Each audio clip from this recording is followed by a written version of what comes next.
गोधरानी जनता ने मारा जय श्री राम। भारतीय जनता पार्टी के जिला के अध्यक्ष श्री अश्वनी भाई पटेल जी, जिला के प्रभारी श्री राजेश भाई पटेल जी, श्रीमती संयुक्ताबेन मोदी जी,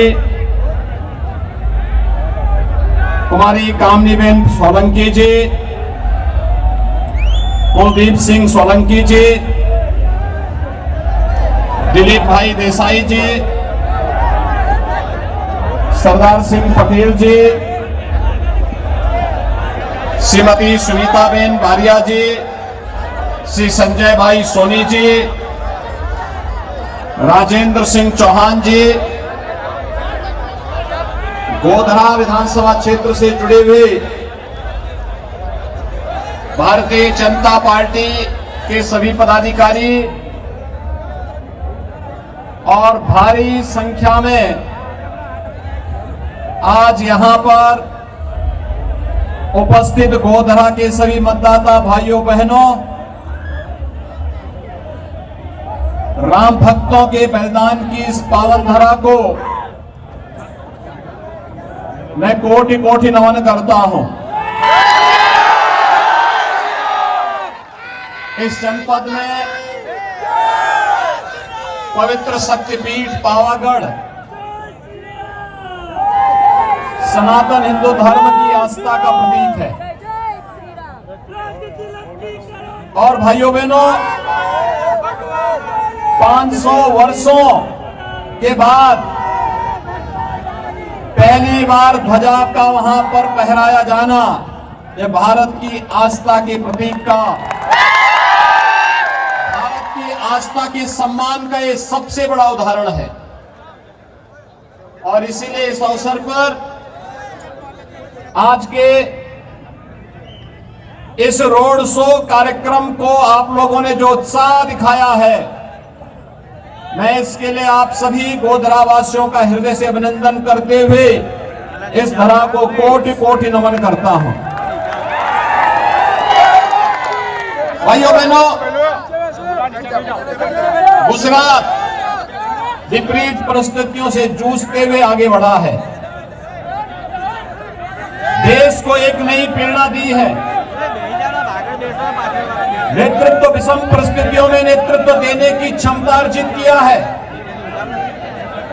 और ये पहली बार हुआ है गुजरात की धरा ने देश की आजादी के महानायक राष्ट्रपिता महात्मा गांधी थे, तो भारत की धरती के एकीकरण के शिल्पी लौह पुरुष सरदार वल्लभ भाई पटेल भी इसी धरा धाम के इसी माटी की देन है।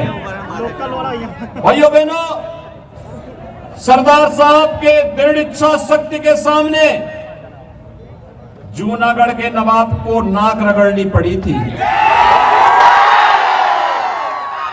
हैदराबाद का निजाम जो भूखी दे रहा था, उसको भी हैदराबाद रियासत को भारत गणराज्य का हिस्सा बनाना पड़ा था, अन्यथा उसने पहले ऐलान कर दिया था हम भारत गणराज्य में शामिल नहीं होंगे। सरदार साहब ने कहा था कि ठीक है, चिंता मत करो, मैं वहीं आके इसको शामिल करवा लेता हूं। भाइयों बहनों, जब कांग्रेस की भ्रष्ट विश्वासघाती राजनीति ने देश की जनता के सामने अव्यवस्था और अविश्वास का माहौल पैदा किया, तब गुजरात ने ही आज के यशस्वी प्रधानमंत्री श्री नरेंद्र मोदी जी को देश की कमान सौंपने की व्यवस्था दी थी।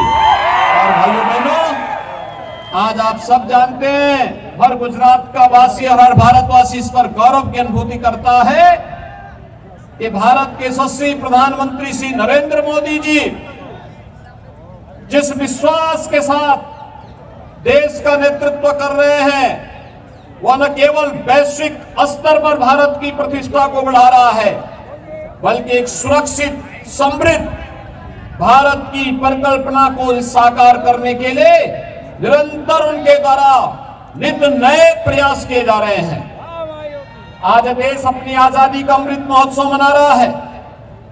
भाइयों बहनों, आजादी के अमृत महोत्सव वर्ष में इससे बड़ी गौरव की बात क्या हो सकती कि हर भारत के घर, भारतीय के घर में प्रधानमंत्री मोदी जी ने भारत के आन बान शान के प्रतीक तिरंगा को उसके घर में फहराने का काम किया और देश की आजादी के अमृत महोत्सव में प्रत्येक नागरिक को शामिल किया। ये प्रधानमंत्री मोदी जी के नेतृत्व की क्षमता का परिणाम है कि जो ब्रिटेन 200 वर्षों तक भारत में शासन किया था, उस ब्रिटेन को पछाड़ करके भारत दुनिया की 5वीं बड़ी अर्थव्यवस्था बन गया है। और भाइयों बहनों, अगले 1 वर्ष तक दुनिया के वे बड़े 20 देश जिनका दुनिया के 80% संसाधनों पर अधिकार है, उसका नेतृत्व भी प्रधानमंत्री मोदी जी के नेतृत्व में भारत करेगा। आज भारत की सीमाएं सुरक्षित हुई हैं, नहीं तो कांग्रेस के समय में रोज एक आतंकी घटना घटित होती थी। कभी मुंबई की घटना, कभी अन्य देश के किसी न किसी कोने में घटना घटित होती थी। 20 वर्ष पहले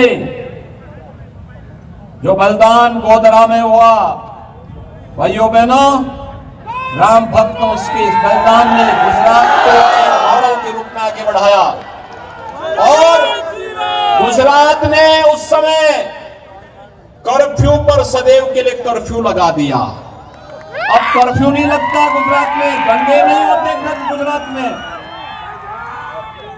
गुजरात में हर व्यक्ति सुरक्षित है, व्यापार फल फूल रहा है, बेटी और बहनें सुरक्षित हैं। गुजरात ने विकास का और सुरक्षा का जो मॉडल दिया, आज उसी का परिणाम है कि प्रधानमंत्री मोदी जी और गृह मंत्री अमित शाह जी के नेतृत्व में देश आतंकवाद से मुक्त हुआ है, नक्सलवाद से मुक्त हुआ है, अलगाववाद से मुक्त हुआ है। कश्मीर में आतंकवाद की जड़ बनी धारा 370 सदैव के लिए समाप्त कर दी गई है। अब कश्मीर में धारा 370 नहीं आने वाली है।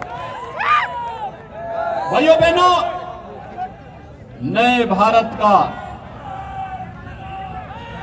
शिल्पी के रूप में प्रधानमंत्री मोदी जी ने जो नेतृत्व दिया, आज उसी का परिणाम है। याद करिए, 20 वर्ष पहले इसी गोधरा में राम भक्तों को अयोध्या में राम मंदिर निर्माण के लिए अपने आप को बलिदान देना पड़ा था और नेतृत्व दृढ़ इच्छा शक्ति, जिस प्रकार का यशस्वी नेतृत्व मिल रहा है, आज इसका परिणाम है कि अयोध्या में भगवान राम के भव्य मंदिर के निर्माण का कार्य अयोध्या में भगवान राम का भव्य मंदिर भारत की आस्था का सम्मान भी है और गोधरा के राम भक्तों के प्रति सम्मान का भाव भी है। बिना रुके, बिना डिगे, बिना झुके आज देश की आस्था का सम्मान हो रहा है। अयोध्या में राम मंदिर का निर्माण, काशी में काशी विश्वनाथ धाम का निर्माण, उज्जैन में महाकाल के महालोक का निर्माण, केदारपुरी और बद्रीनाथ धाम के पुनरुद्धार और सुंदरीकरण का कार्य, द्वारिका धाम के पुनरुद्धार का कार्य, भाइयों बहनों, ये सभी कार्य बखूबी संपन्न हो रहे हैं। और संकट के समय अपने देश के नागरिकों के साथ कैसे खड़ा होना है, यह भी हम सबके सामने है। कोरोना कालखंड उसका उदाहरण है। कोरोना कालखंड में भाइयों बहनों, फ्री में टेस्ट, फ्री में उपचार, फ्री में वैक्सीन, 80 करोड़ लोगों को फ्री में राशन की सुविधा ये प्रधानमंत्री मोदी जी ने दिया। भाइयों बहनों, मैं आप सबसे अपील करने के लिए आया हूं। सारे सर्वे कह रहे हैं गुजरात में फिर से भाजपा की सरकार आ रही है। सारे सर्वे कहते हैं, लेकिन जीत जीत ऐसी होनी चाहिए जो हर सीट पर छक्का दिखाई दे। जीत सामान्य नहीं असामान्य होनी चाहिए। जो लोग आपकी सुरक्षा के लिए, आपके सम्मान के लिए, आपकी समृद्धि के लिए बैरियर बने हुए हैं, इन सबको हटाइए। अब केवल कमल ही कमल खिलना चाहिए। आप सभी सहमत हैं? सभी सहमत हैं? क्या कांग्रेस या आम आदमी पार्टी अयोध्या में राम मंदिर का निर्माण करा पाती? क्या कश्मीर से धारा 370 के लोग हटा पाते? भाइयों बहनों, ये तो देश के विकास के बैरियर हैं, इनसे कोई उम्मीद मत करिए। और इसीलिए मैं आज विशेष रूप से गोधरा में आया हूं आप सबसे अपील करने के लिए। गोधरा परिवर्तनकारी धरती है और गोधरा ने जब एक बार संकल्प ले लिया तो अयोध्या में भी राम मंदिर का निर्माण हो गया। अगले वर्ष के अंत तक भगवान राम का भव्य मंदिर का निर्माण हो जाएगा। इतना भव्य मंदिर का निर्माण भाइयों बहनों, वह भारत का राष्ट्र गौरव का प्रतीक बनेगा। और इसलिए आज मैं आप सबके पास इसी विश्वास के साथ आया हूं, हर बीमारी हर मर्ज का उपचार हम लोगों के पास है। और कांग्रेस ने बीमारी जो दी, उस बीमारी का उपचार मोदी जी आज कर रहे हैं। आतंकवाद का समाधान हो गया है। आस्था का अपमान कांग्रेस करती थी, उसका सम्मान में बदलने का कार्य मोदी जी ने किया है। वैश्विक मंच पर भारत की प्रतिष्ठा बढ़ाई है और राजनीति को विश्वास का प्रतीक भी बनाया है। और इसलिए मैं आप सबसे अपील करने के लिए आया हूं कि गोधरा सीट पर भारतीय जनता पार्टी की ऐतिहासिक विजय होनी चाहिए।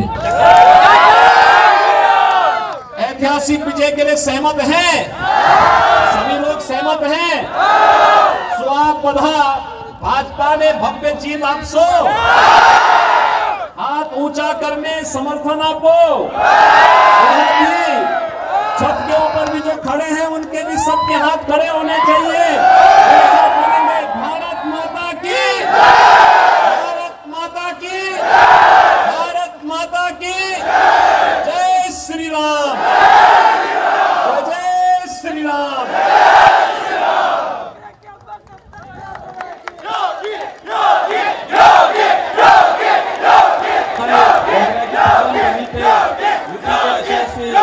मुख्यमंत्री आदरणीय श्री योगी आदित्यनाथ जी एवं हमारे लोकप्रिय उम्मीदवार